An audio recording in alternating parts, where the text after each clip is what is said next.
This is episode 43 on the Live Blissed Out podcast. Referral marketing is a word-of-mouth form of marketing that can enhance your brand reputation. Did you know that over 50% of people claim that they are more likely to provide referrals if they were offered an incentive or rewarded through a loyalty program? Hello, action takers. Welcome to Live Blissed Out, a podcast where I have authentic conversations with business owners and subject matter experts to help us get the scoop, the 411, and the lowdown on a variety of topics. Tired of hesitating or making decisions without having the big picture? Want to be in the know? Then this is the place to go. I'm your host, Marissa Houston, helping achieve bliss through awareness and action. Thanks for joining me. The information, opinions, and recommendations presented in this podcast are for general information only, and any reliance on the information provided in this podcast is done at your own risk. This podcast should not be considered professional advice. Joining me is Beth Boen, founder of S.H.E Leads Group. Beth enjoys helping people build long-term, loyal relationships that produce quality connections, lead to lifetime customers and referral partners, and provide endless referrals. She teaches businesses how to be successful in any kind of business relationship. She brings together more than 30 years of sales, marketing, and customer service experience to provide S.H.E Leads Group members with practical training. If you are eager to learn how to thrive at referral marketing, sales, customer service, and a variety of other business development topics, S.H.E Leads Group is a place where you can feel welcome and build your business.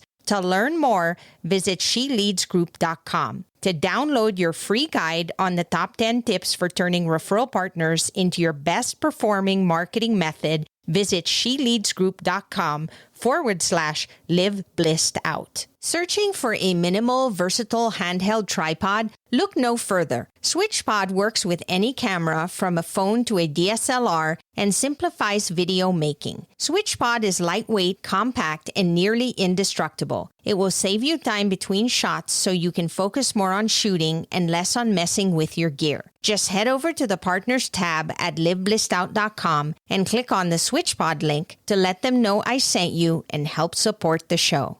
Hi, Beth. It's great to have you here today. Thanks, Marissa. Thanks for having me. It's great to be here with you. This is going to be a fun conversation because I think marketing is a topic that you and I both enjoy talking about. And this is a form of marketing which many small businesses always seem to say is their main source of getting business, and that is referral marketing. So you and I both know how important that is. But I think that we've had conversations in the past, and we both agree that oftentimes people do not understand what referral marketing really is and how impactful it can be, and what are some guidelines that they should be thinking about in order to make the most out of referral marketing. What exactly is referral marketing and why is it so important? Well, thanks, Marissa. Yeah, it is a topic that's near and dear to my heart. I just see so many people who don't know how to do it, and yet it is so important because it has the lowest cost, it has the highest return on investment, the highest close rate, the shortest sales cycle. It's just the perfect kind of marketing that everyone should do.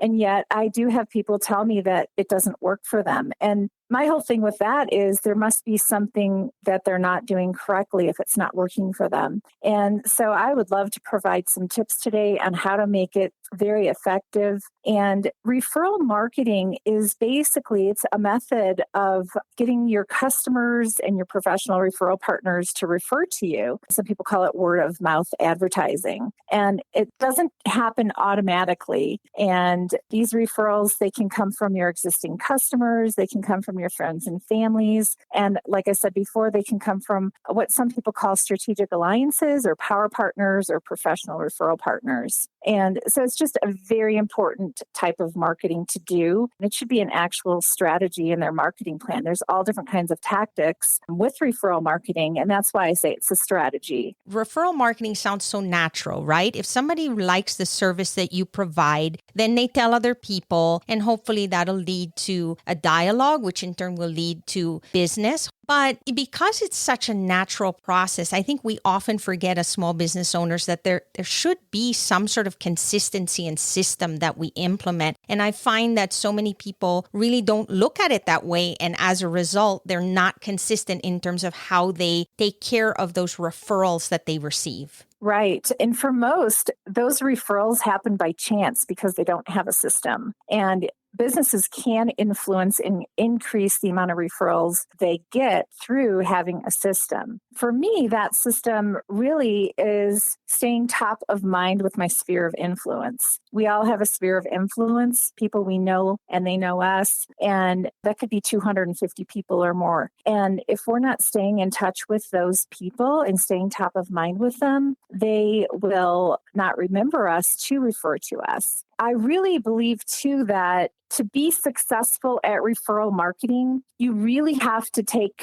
some time at it. It just doesn't happen overnight. We've all heard about the know, like, and trust factor. And it doesn't happen because you met somebody at a networking event. It doesn't happen because you did a coffee meeting with them. It takes time. It's relational. It's not transactional. It takes a system to stay top of mind. You know, some things that I have done, some tools that I have used are a CRM. I really investigated different customer relation management tools that were out there, and I landed on one that works for me. And the reason it works for me is because I can go in there and I can say, oh, this is Marissa Houston, and I need to contact her at least once a month to stay top of mind with Marissa. And I can go into my CRM and I can tell my CRM, I need to touch. I use the word touch. It could be a phone call. It could be an email. It could be a handwritten card, anything like that. I just want to stay in touch with you. And when I stay in touch with you, maybe it's just to check in to see how you're doing. And so I think that's one thing that people need to realize, that it is a time investment and you do need to put the effort forward to make it work. I agree. And I think that so many people seem to miss that piece of it because when you're in business, you put that business hat on and you're just concerned about results. You're always looking at how do I get that next sale? How do I line up as many people as possible in my pipeline? But really, referral marketing is even more effective because it's based off of relationships and trust. And the other piece of it too is that when somebody refers you, that's the most flattering thing that could ever happen, because that means that they truly trust you to take care of somebody they know. Because if you don't take care of that person for them, then it puts them in a very compromising situation. So that's one of the reasons why I think that it is so beneficial, because the person that's referring really looks like a rock star when you take care of the client that they sent your way. And then the client also is very appreciative because they don't have to worry about not being able to trust the person because it came from a trusted source to begin with. Right. And that trust factor, I want to talk about that because it's really interesting. I mean, when we're giving referrals to different people, we are staking our own reputation on the line. So before I hand on a referral, I want to be able to trust that the person I'm referring to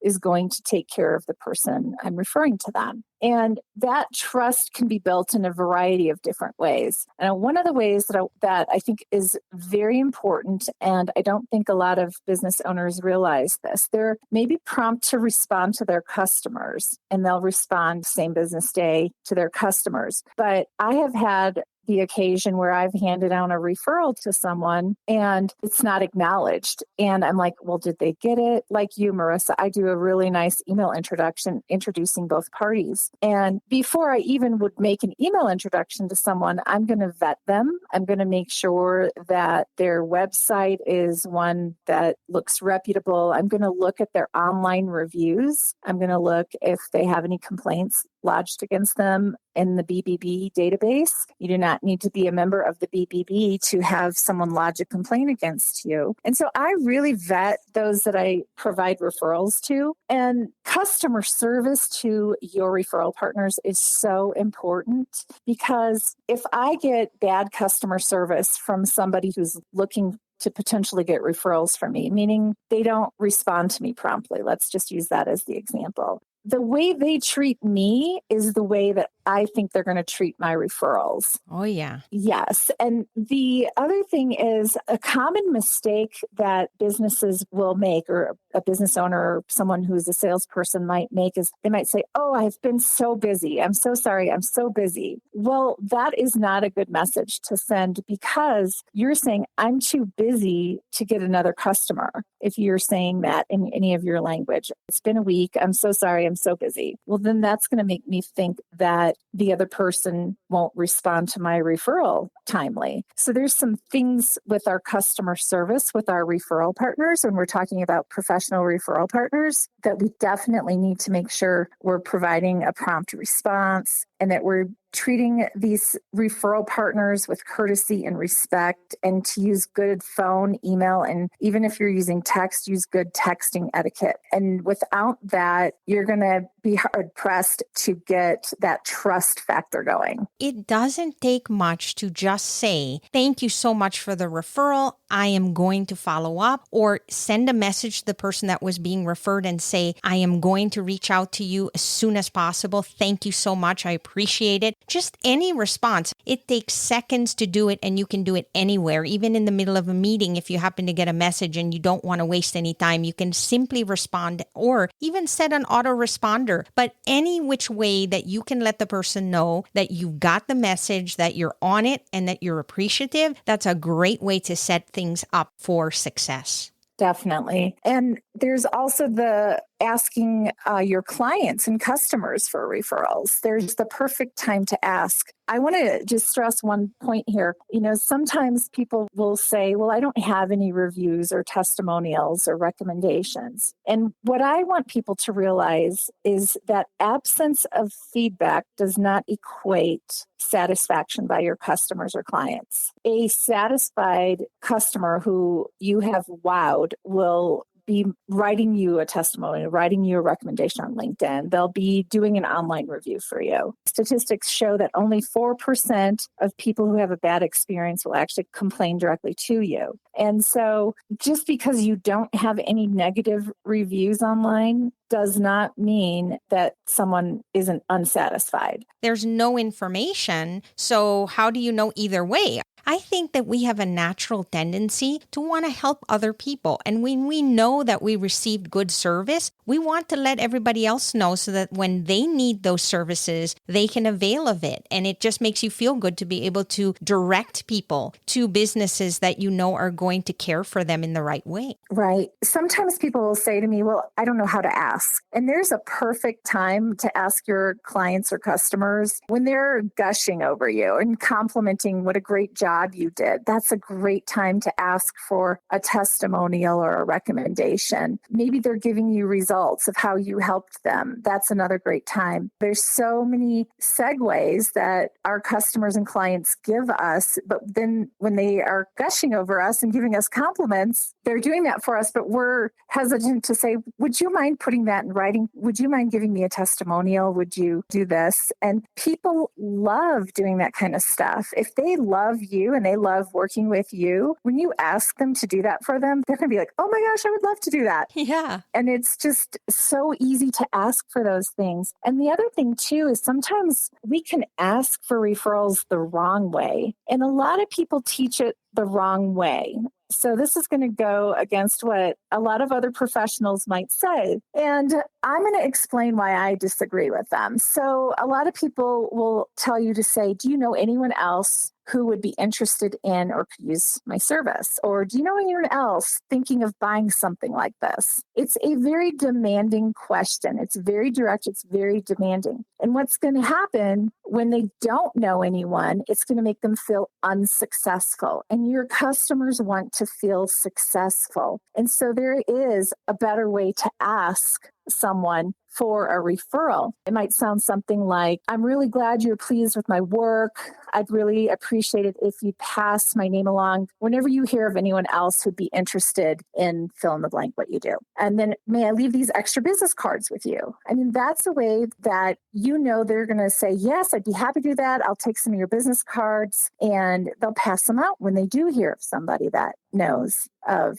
someone needing your services. And along those lines, don't you think that it just makes it so much easier when you respect the time of the person as well? And what I mean by that is, how easy are you making it for them to refer you? So perhaps you could print some nice referral postcards. And if you were visiting somebody in their home, you can leave it for them with already a stamp on it and even some verbiage that they can already utilize. And then they just fill in the blanks basically and then mail it out to somebody that might need your services. I mean, how easy are you making it for people to help you? How clearly are you communicating where they're supposed to provide the feedback? So for example, recently I gave feedback to a service that I received on Facebook. And the person was very grateful and let me know that. But at the same time, they said, you know what? I just wanted you to know, as much as I appreciate that, Google is really where people find me and get reviews. I know it's asking more from you, but would you mind taking a moment to put in a brief review on Google? And I did it right on the spot, no problem. But I, as the consumer, wouldn't have known that unless they told me and said, hey, could you do this as well? So sometimes it's the communication factor, and we just don't take the time to communicate our expectations and expect people to just know instinctually how to support us. Definitely. I totally agree with that. I actually have printed up in my own business little "you're invited" cards that are the size of a business card. And so what my clients can do is they can pass out these cards. They just have to fill out the back of the card, and people can come to one of our networking meetings. Or I have a "you're invited" postcard, and I've offered my members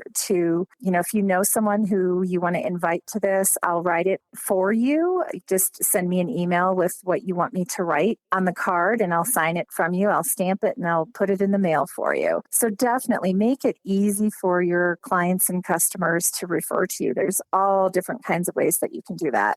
Yes, agreed. And even if we do it digitally, we can do it as well. Those postcards, for example, could be in a digital format, and then you send it on email and say, hey, I'm part of this wonderful group and I wanted to let you know about it. And if it sounds interesting to you, why don't you join our meetup where we get together online and we talk about what the group is about and what it has to offer and see what you think about it. That's all it really takes. Again, we're not selling to anybody. And I think that's also kind of where people drop the ball, is they think that they have to sell to people right up front. And that's very uncomfortable for most of us. None of us want to be sold to. Right. Yes. The people who do that, they're assuming right away that you want to buy from them. I have gone to networking events where I'll get somebody right away trying to sell to me at a networking event. There's no relationship there. There's no trust factor there. And it's just rather off-putting when someone does that. I go to networking events to just see, who can I help? If you go to networking events with that mindset of who can I help at this networking event, it really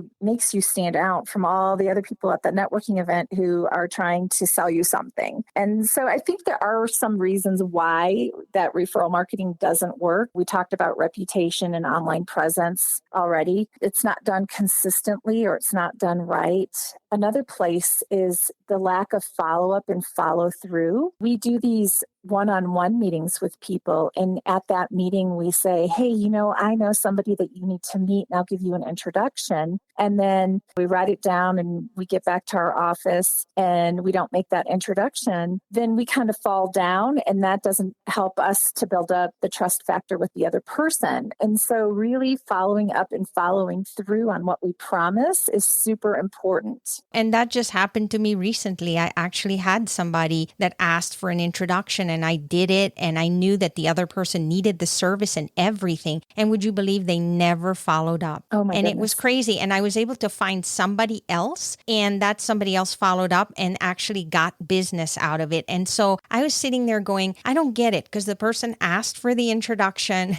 They just never followed through. And it had nothing to do with them not getting the email or anything like that, because I did it with several folks. And I know for a fact that they did receive the messages, but just never responded. Wow. So it's just shocking. Aren't you in the business of wanting to gain customers and build trust with people? It doesn't make sense to me, but there are people that just don't seem to do this. And so adding value is so important, because if we can help people first and worry about how do we provide the best value for them, all the rest of it will fall into place. Definitely. And to add to that, when you're talking about providing value, from that very first one-on-one, you want to provide some value at that meeting. It doesn't mean you have to open your contact list to the person, but what can you do at that very first time meeting one-on-one to provide value to the other person so that they can see that you really want to develop a relationship with them? And I always try to have some sort of follow-up action at the end of every one-on-one meeting. And it could be simply, let's connect on LinkedIn. And if you see anyone on my LinkedIn list that you would like an introduction to, let me know.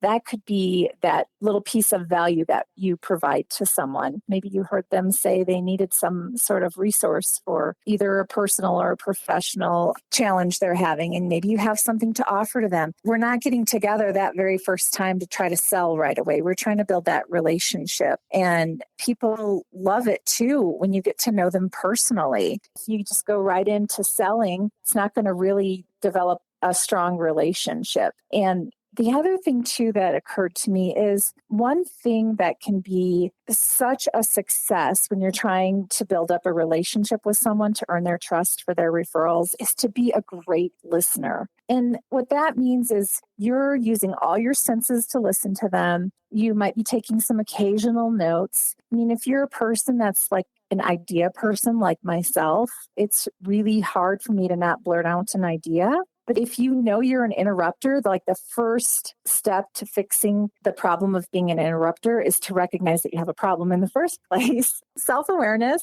And then some techniques to help you listen better are using all your senses. What is the other person's body language saying to you? Are they having eye contact with you? Are you having eye contact with them? It's very, very important to build trust, to be a great listener. And if all the other person does is try to constantly turn the conversation back, I've got a one-up story on that, and they try to interject, their one-up story, that is really going to be off-putting, and it's definitely not going to help to foster a relationship where the other person knows, likes, and trusts you. Yes, and none of us are perfect. And that's why that awareness is so important, because then you realize, oh, I can improve in this area. What can I do to do better so that I can build those relationships? And also, it's this gratitude factor that came to mind as you were talking, because when you get a referral, it means a lot, really. It means that person is handing over somebody important your way. It's not just about helping you, but it's about helping the person that needs your services. And so there is this appreciation that you need to show. And whether that is simply letting them know how much it means to you, or having a system in place to show them that you really do value every referral that they send your way, that is going to make them feel really good, and in turn will encourage them to continue referring to you. Definitely. The whole appreciation factor for when you receive a referral, it's oftentimes overlooked by business owners and salespeople. You want to make sure you're showing that appreciation the right way too. And I want to give a funny story. You might have heard me tell the story before. I had given a referral out that was probably worth a few $1,000s. It did turn into business to the person that I referred. And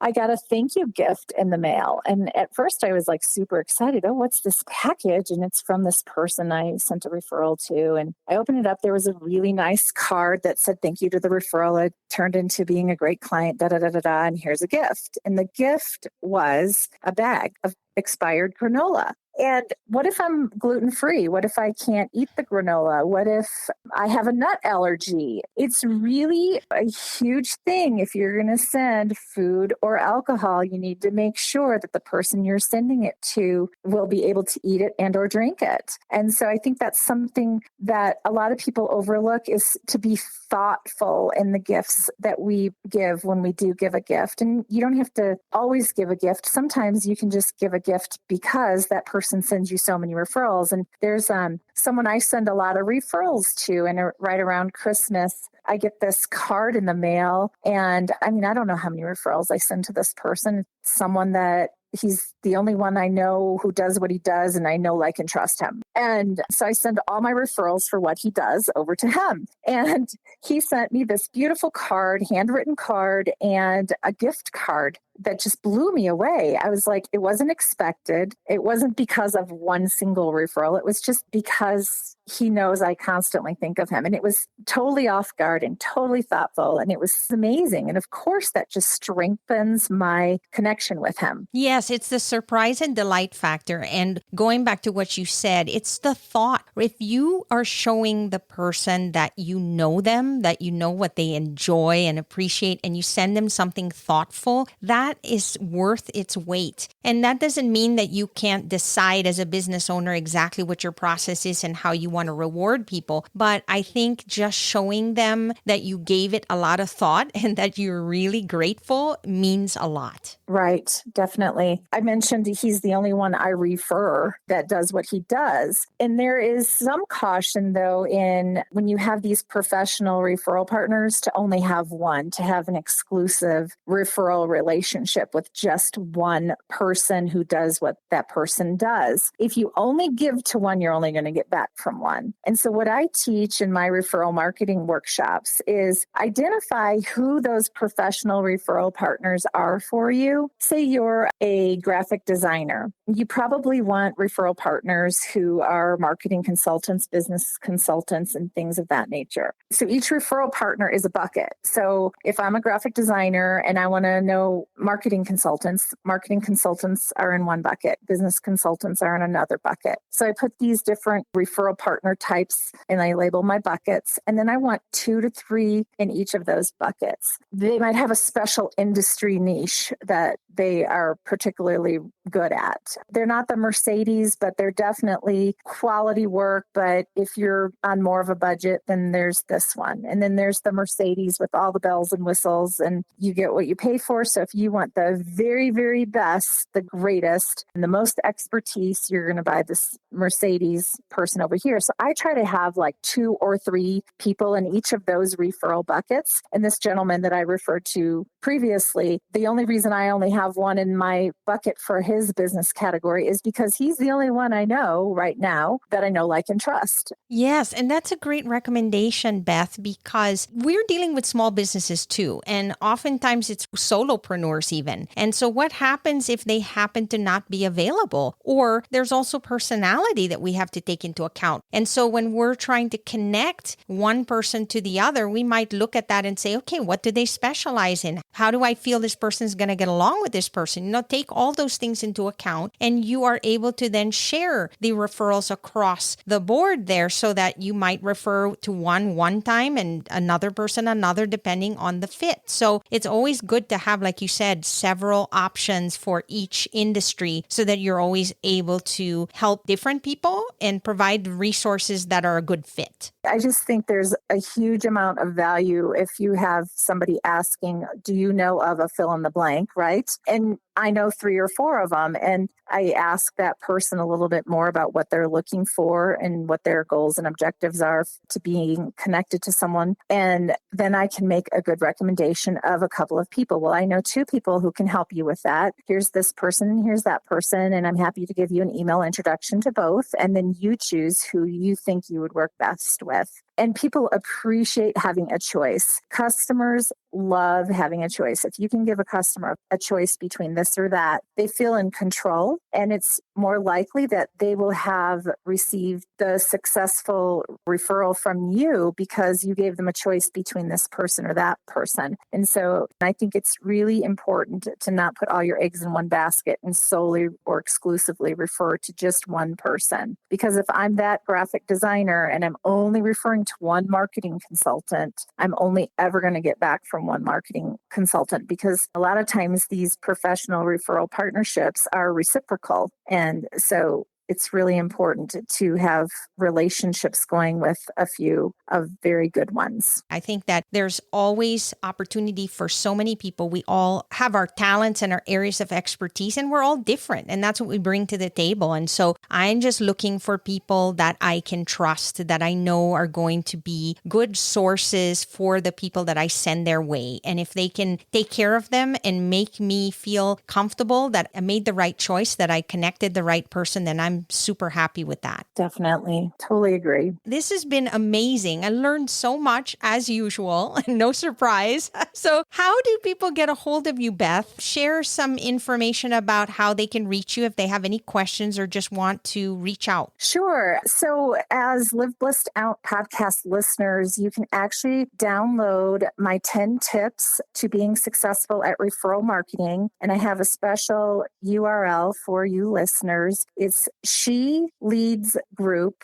/Live Blissed Out. And you can go there and you can download this 5-page guide on these amazing tips, many of which we didn't even cover today, on how to be successful at referral marketing. Oh, that's fantastic. And then that way they have a resource. They can look at it and have a little guide for themselves to remind them of some of the things we talked about and then some. Right. And on there, there's also contact information if anyone wants to get a hold of me via email or phone. I always welcome meeting new people. And, if there's any questions about anything referral marketing, I just love referral marketing. Yeah, I agree. I think it's such a powerful way to build relationships and build trust. And it's enjoyable too, really, because it's so rewarding at the end of the day, whether you're receiving a referral or giving a referral. It is just such a powerful marketing method that I think is underutilized. And I think we can all learn to do better so that we can nurture those relationships and make our referral marketing a lot more impactful. Thank you so much, Beth, for being here today. I really appreciate it. Thank you again, Marissa, for having me. It's been great talking to you about referral marketing. That's all for this episode of Live Blissed Out. Thanks for listening, and thanks to Beth Boen for being my guest. If you find value in our show, please visit liveblисsedout.com to reach out, subscribe, and share on social media. This show is made possible through listeners like you. Thank you. So long for now, and remember to keep moving forward.